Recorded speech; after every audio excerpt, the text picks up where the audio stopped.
Boxer versus wrestler ആരായിരിക്കും ജയിക്കുക? ഒരു കായിക താരത്തിന് എനർജി നൽകുന്നത് 3 എനർജി സംവിധാനങ്ങളാണ്. അതിൽ ഒന്നാമത്തേതാണ് ഫോസ്ഫാജൻ സിസ്റ്റം. ഒരു ഹൈ ഇൻറ്റൻസിറ്റി ആക്ടിവിറ്റി ചെയ്തു തുടങ്ങുമ്പോൾ ആദ്യത്തെ 10-15 സെക്കൻഡ് നേരത്തേക്ക് ഒരു കായിക താരത്തിന് എനർജി നൽകുന്നത് ഫോസ്ഫാജൻ സിസ്റ്റം.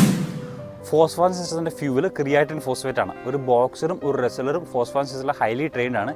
എന്നിരുന്നാൽ കൂടി ഒരു റെസ്ലറിനായിരിക്കും ഹൈലി എഫിഷ്യൻ്റ് ആയിട്ടുള്ള ഒരു ഫോസ്ഫാജൻ സിസ്റ്റം ഉണ്ടായിരിക്കുന്നത്. രണ്ടാമത്തേതാണ് ഗ്ലൈക്കോലൈറ്റിക് സിസ്റ്റം. ആദ്യത്തെ 15 സെക്കൻഡ് ശേഷം തൊട്ട് ഒരു 90 സെക്കൻഡ് വരെ നമുക്ക് എനർജി നൽകുന്നത് ഗ്ലൈക്കോലൈറ്റിക് സിസ്റ്റമാണ്. ഇതിൻ്റെ മെയിൻ സോഴ്സ് ഓഫ് ഫ്യൂൽ എന്ന് പറയുന്നത് കാർബോഹൈഡ്രേറ്റ് ആണ്. ഒരു ബോക്സർ ഇതിൽ ഹെവിലി ട്രെയിൻഡും ഒരു റെസ്ലർ ഇതിൽ മോഡറേറ്റ്ലി ട്രെയിൻഡും ആയിരിക്കും. മൂന്നാമത്തേതാണ് ഓക്സിഡേറ്റീവ് സിസ്റ്റം. ഒരു ഹൈ ഇൻറ്റൻസിറ്റി ആക്ടിവിറ്റിയുടെ 90 സെക്കൻഡ് ശേഷമുള്ള എനർജി നൽകുന്നത് ഈ ഓക്സിഡേറ്റീവ് സിസ്റ്റമാണ്. ഓക്സിഡേറ്റീവ് സിസ്റ്റത്തിന് എനർജി നൽകുന്ന കാർബോഹൈഡ്രേറ്റിൽ നിന്നും പ്രോട്ടീനിൽ നിന്നും ഫാറ്റിൽ നിന്നും കൂടിയാണ്. ഒരു ബോക്സർ ഓക്സിഡേറ്റീവ് സിസ്റ്റത്തിൽ മോഡറേറ്റ്ലി ട്രെയിൻഡും റെസ്ലർ ലോ ട്രെയിൻഡുമാണ്.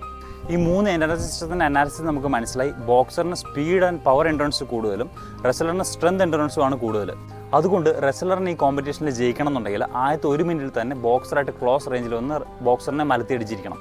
ഇനി ഒരു ബോക്സറിന് ജയിക്കണമെങ്കിൽ ആദ്യത്തെ 1.5 മിനിറ്റ് റെസ്ലറിനെ മാക്സിമം ഇടിയിടിച്ച് ദൂരെ നിർത്തണം, ഒരിക്കലും അടുപ്പിക്കരുത്. ഓരോ സ്പോർട്സ് യൂണിറ്റ്സിലും ഈ എനർജി സിസ്റ്റത്തിൻ്റെ യൂസേജ് ഡിഫറൻ്റ് ആണ്. ഈ എനർജി സിസ്റ്റം എന്താണെന്ന് മനസ്സിലായെങ്കിൽ അതിനെ ഫോളോ ചെയ്യണേ.